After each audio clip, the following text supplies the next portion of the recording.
नमस्कार दोस्तों, स्वागत है आपका स्टोरीवर्स हिंदी में, जहां कहानियां होती है जिंदा। आजकल क्रिएटर कम्युनिटी में ना एक अजीब सी तहलका मची हुई है।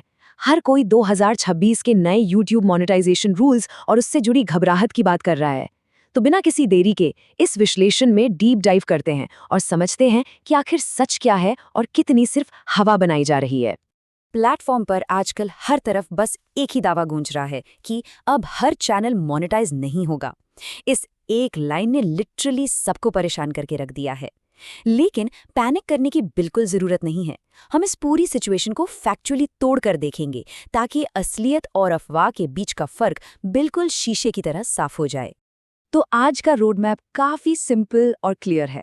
सबसे पहले हम 2026 की मोनेटाइजेशन वार्निंग्स को डीकोड करेंगे। फिर समझेंगे कि चैनल्स असल में रिजेक्ट क्यों होते हैं। उसके बाद एआई और रीयूज्ड कंटेंट के नए रूल्स, शॉर्ट्स की बदलती दुनिया और फाइनली उन एसेंशियल टैक्टिक्स पर बात करेंगे जो चैनल ग्रो करने के लिए सच में जरूरी हैं। पहला मुद्दा जो सबसे ज्यादा गर्मा रहा है, 2026 मोनेटाइजेशन की चेतावनी। आखिर अचानक से हर टेक एक्सपर्ट इस आने वाले नियम की इतनी चर्चा क्यों कर रहा है?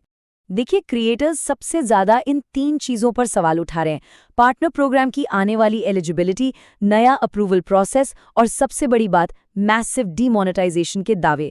ये सारी बातें आपस में इस तरह जुड़ी हुई हैं कि एक कलेक्टिव डर बन गया है। सबको लग रहा है कि अचानक से रूल्स पूरी तरह बदल जाएंगे और चलते फिरते चैनल्स रातों रात बंद हो जाएंगे। और इन सब के बीच एक स्पेसिफिक साल बार बार उभर कर सामने आ रहा है, 2026। एक्सपर्ट्स लगातार इस साल को एक स्ट्रिक्ट पॉलिसी एनफोर्समेंट टारगेट बता रहे हैं। बेसिकली ऐसा माना जा रहा है कि इस टाइमलाइन तक आते आते सिस्टम और पॉलिसीज पूरी तरह से फिल्टर होके और भी ज्यादा स्ट्रिक्ट हो जाएंगी। अब इस पैनिकी सिचुएशन से थोड़ा बाहर निकलते हैं। दूसरे सेक्शन में हम एक्चुअल स्ट्रक्चरल रीजंस पर फोकस करेंगे। आखिर चैनल्स रियलिटी में रिजेक्ट क्यों हो रहे हैं? क्योंकि हवाई बातों से डरने से ज्यादा जरूरी है सच्चे फैक्ट्स को जानना। सबसे पहले तो ये क्लियर करना होगा कि रिजेक्शन का मतलब असल में क्या है।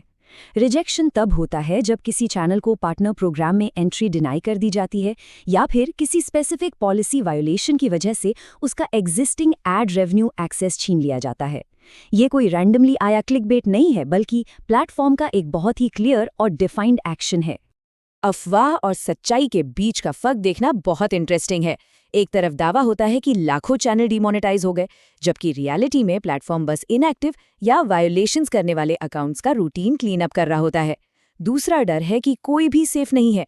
सच्चाई ये है कि एनफोर्समेंट सिर्फ और सिर्फ उन चैनल्स को टारगेट करता है जो एक्चुअली रूल्स तोड़ते हैं। तो घबराने के बजाय रूल्स को समझना ज्यादा इंपॉर्टेंट है। चलिए अब तीसरे और सबसे बड़े टॉपिक की तरफ चलते हैं, एआई और रीयूज्ड कंटेंट। आजकल सबसे ज्यादा बहस इन्हीं 2 कल्प्रिट्स पर हो रही है और सच कहूं तो इन्हीं से चैनल रिजेक्शन का खतरा सबसे ज्यादा बढ़ गया है। इन दोनों के बीच का फर्क समझना एब्सोल्युटली क्रूशियल है। ऑथेंटिक कंटेंट का मतलब है नए आइडियाज, एक स्ट्रॉन्ग ह्यूमन एलिमेंट और ऐसी यूनिक वैल्यू जो सिर्फ एक इंसान दे सकता है। वहीं दूसरी तरफ है इनऑथेंटिक या एआई कंटेंट, मतलब जो पूरी तरह से ऑटोमेटेड है, हेविली रीयूज्ड है और जिसमें किसी भी तरह की ओरिजिनल कमेंट्री मिसिंग है। ये एक रेड जोन है। यही वो सबसे बड़ा नियम है जिसके तहत चैनल्स को बाहर का रास्ता दिखाया जा रहा है। और ये एक कड़वा सच है जिसे फेस करना ही पड़ेगा।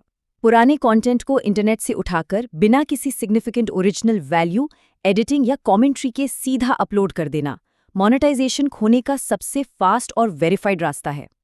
प्लेटफॉर्म अब कॉपी पेस्ट काम को किसी भी हाल में रिवॉर्ड नहीं करने वाला। चौथा सेक्शन शॉर्ट्स पर फोकस्ड है। शॉर्ट्स का पूरा इकोसिस्टम बहुत तेजी से बदल रहा है और रूल्स और भी ज्यादा रिफाइंड हो गए हैं। चलिए देखते हैं कि ये क्रिएटर्स के लिए एक नई स्ट्रैटेजी कैसे बिल्ड करता है।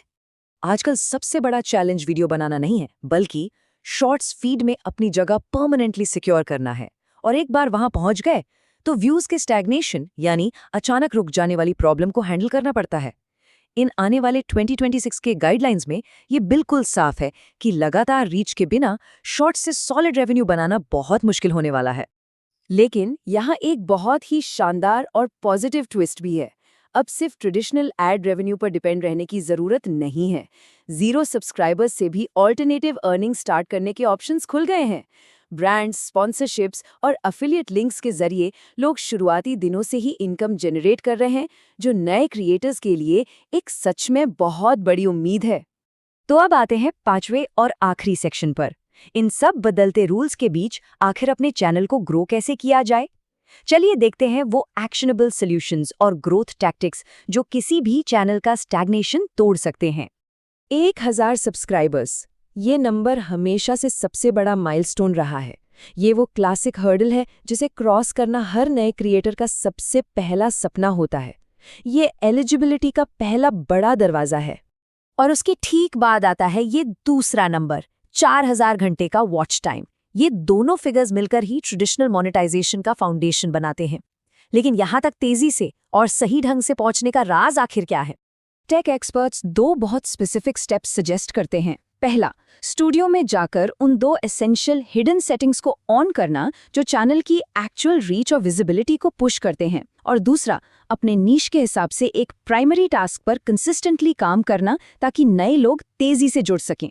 सही बैकएंड सेटिंग्स और क्लियर एग्जीक्यूशन, यही वो ब्लूप्रिंट है जो गारंटीड रिजल्ट्स लाता है। इस पूरे विश्लेषण को समझने के बाद एक काफी गहरा सवाल बचता है। एआई और रीयूज्ड कंटेंट पर जब पॉलिसीज इतनी सख्त हो रही हैं, तो 2026 में उन चैनल्स का क्या भविष्य होगा जो पूरी तरह से सिर्फ ऑटोमेशन पर चल रहे हैं? क्या कंटेंट क्रिएशन वापस ह्यूमन कनेक्शन की तरफ लौट रहा है? इस पर जरूर विचार कीजिए। अगर आपको ये कहानी पसंद आई हो तो लाइक, शेयर और सब्सक्राइब करना मत भूलना। मिलते हैं नेक्स्ट स्टोरी में।